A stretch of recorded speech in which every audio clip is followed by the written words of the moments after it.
The Selfish Path to Romance. Download Chapter 1 for free at drkenner.com. Brittany, you're dealing with some anxiety? Hi, yeah. I'm a little sick right now, so I know my voice sounds a little weird. I'm sorry. Okay. Tell me what's going on. Okay, well, I'm 29, and I have a little bit of a disability. I was born with cerebral palsy on one side, and I mean, I can pretty much do everything that I want to do except for one thing, and that is drive. Okay. And, you know, I've always had people in my life that can help me out, but I really never got to experience, you know, true independence. And sometimes it's just very hard for me. It's not only the driving, it's, you know, little things like not being able to do stuff with my hair, not being able, you know, I mean, I can do it. I can do some things, but it just takes me longer. And I've just, you know, I've moved out. I've moved in with my fiance, and we're both really happy. I've just noticed that I've increasingly become, I guess, a little bit depressed because I don't exactly have, you know, my mom there to help me when I need her to do certain things, and I just kind of feel depressed sometimes. Okay, let me just pause you for a second. Was Mom someone that was always around to help you? Yeah. And she's not around anymore, or you've moved out? She is. No, she is. I mean, I see her almost every week, but, you know, not on a day-to-day basis. If I need her to, you know, help me with my hair, or she would always, you know, she'd drive me to work, or I don't know. It's just, I can't do all the things that I want to do, and even though I've accepted it, it's just hard. Okay, so first you need to be very good to yourself. I mean, if you have limitations that don't allow you to live life the way others that you around you live, or people who don't have cerebral palsy are living, then it's very hard. You know, you can see the discrepancy, and it's been going on for your whole life, right? Right. Yes. And you're 29. I mean, this is almost 3 decades now. And if Right. you've had the wonderful support of your mother throughout these years, then one of the things that you've robbed yourself of is the ability to figure out how to deal with the fact that you can't drive, how to come up with alternatives, and how to, for example, do your hair. What's the difficulty with your hair? Just, you know, if I wanted, like, put a braid in or something, or put it in a, you know, just certain hairstyles that you know, sometimes it might take me 5 minutes just to put my hair in a ponytail. Okay, so it takes a little longer. You are able to do some things. It's not like you can't manage your hair at all. No, I mean, I can run, I can work out. I mean, you know, I can do pretty much everything I want to do. It's, you know, little things, you know, cooking might be a little bit harder. Okay, so what has helped you in the past? Because it sounds like you have if you're able to run and work out and cook and at least put a ponytail in and probably get around by other means of transportation, whether it's friends who are supportive or family members, or what other transportation is there? There are buses or, you know, other means, public transportation. When have you felt that feeling of I'm competent, I can manage through life? Hey, I got to interrupt this because we've got to pay some bills. 30 seconds, that's it. A very quick ad, and then Ellen will be back. Romance. I wish I knew more about what girls want from a relationship. Boy, I wish I knew more about what I want. Where's that ad I saw? Here it is.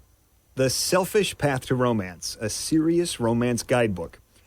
Download Chapter 1 for free at selfishromance.com and buy it at amazon.com. The Selfish Path to Romance. That is interesting. When have you felt that feeling of I'm competent, I can manage through life?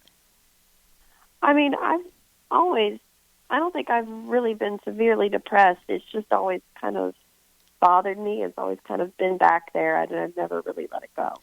Okay, so if you can take it out, brush it off, take a look at it and say, wait a minute, Instead of focusing on what I can't do, what can I do? What am I able to do? What, it, meaning, I know, I'm older and I can see that I can no longer do a Russian jump. Now I know that's silly, but I used to be able to Uh-huh. do the split in the air. If I did it now, I would be disabled for a long time. Um, Uh-huh. and I think there's a coming to terms with things that you can't do that's very self-respecting.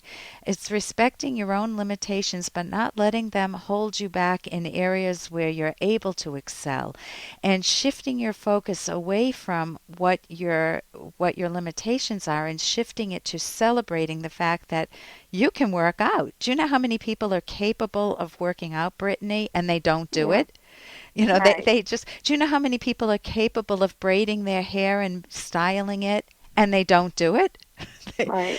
they have the ability, me being one of them. Do you know how many people are capable of cooking and they don't do it? You're able to flourish in some areas in life, and you want to be able to. I know you said you have a romantic relationship now too, Right. and Oh yeah. We've been together for almost 10 years. oh my gosh. Okay, and you're Yeah. living together now? Yes. Yes. We've been living together since November. And he's supportive of you and loving? Yeah. Yeah. I work part time. I've had my job for almost 4 years. I work part time at a school, and he works for HP. So he works at home, and I go to work in the afternoon. So you have a lot to celebrate. How many people don't even have a romantic relationship, let alone one that's lasted for a while? Right. So I think if you allow yourself to mourn your losses, but don't get stuck there. You don't want to keep going over them and wallowing in them, so to speak, because that's not being kind to yourself. You wouldn't want, if you had a friend with the same difficulty, you wouldn't want her to be just stuck there, Right. very anxious about it. Instead, you would want to see where you have possibilities, where you're able to excel given your limitations, and just accepting your limitations. Hey, guess what? There's nothing else you can do about it. And if there's something you can do about it to improve your ability to braid your hair, I know from what I'm hearing in you, you have that motivation to learn it. And if you can't Right. do it, then okay, you go on and you try something different. I hear you have a pet too. So Yes. you Yes. really We want to do. celebrate your life. Never rob yourself of that. And if you're anxious, anxious is usually due to uncertainty or self-doubt. You don't want to Mhm. doubt yourself. You have good qualities. Cherish them. And the uncertainty, yeah, you can't do that. That is a certainty that you have certain limitations that others may not have, but you also have a lot of ability and motivation to excel in life. So I Right. wish you the best with this and really value yourself. Thank you. And here's a little more from Dr. Kenner. Makes you miss out on what's really important in this life. What are you talking about, John? Been a good father. Sitting in presence doesn't make you a good father. And isn't that true? I don't know whether your parents were divorced and one or the other parent tried to buy you with gifts, but I can tell you in therapy when I worked with kids, they could see through you. They would say, my dad gives me all these gifts and I take advantage of it. I know that he's doing it because he feels guilty because he left mom, and I get all these gifts and, I milk it. Well, what is that setting up for life? How will that child deal with relationships going forward if that's her attitude? Or another child might say, yeah, all dad does is give me gifts and I hate it. I'd much rather spend time with him. And I've asked kids in therapy, so what do you remember most about your mom or your dad? Or what do you like most about your mom and dad, depending on their age, obviously?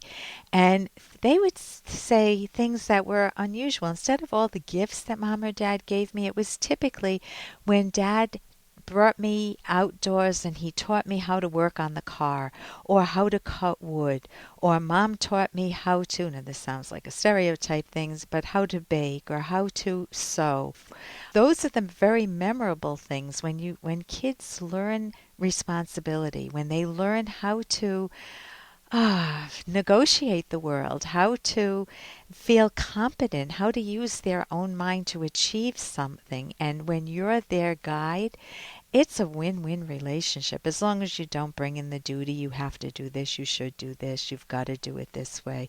Instead, if you're focused more on, hey, this is fun, let me show you how to do this. I know I did this with my own son when he was real young. I said, hey, let me show you how to fold clothes. I'll tell you, my son is the world's best clothes folder. He felt such pride, and he folds them much better than I do. I just throw the T-shirts, kind of, mush them together. I do a little better than that. But he does it as if he works in a store, and the clothes look so nice. So kids take pride if you teach them the right way. They take pride in what otherwise would be mundane chores. For more Dr. Kenner podcast, go to drkenner.com and please listen to this ad. Here's an excerpt from The Selfish Path to Romance by Drs. Kenner and Locke. Although compromise has its place in relationships, some things will be non-negotiable because they are relationship breakers. If a partner insists you ride behind him on his motorcycle without a helmet and you're terrified of motorcycles, how could you compromise? Drive only half as many miles as he wants? If your partner wants her boorish alcoholic brother who is dating a prostitute to move in for a few months, would you compromise by letting him stay only a few weeks? What on earth would you gain from such compromises except misery? Other non-negotiable issues include serious moral issues such as chronic lying, infidelity, or undependability. You could try persuading one another with principled arguments, but if you cannot find a resolution, you and your partner could be mismatched. Download Chapter 1 for free at drkenner.com and buy it at amazon.com.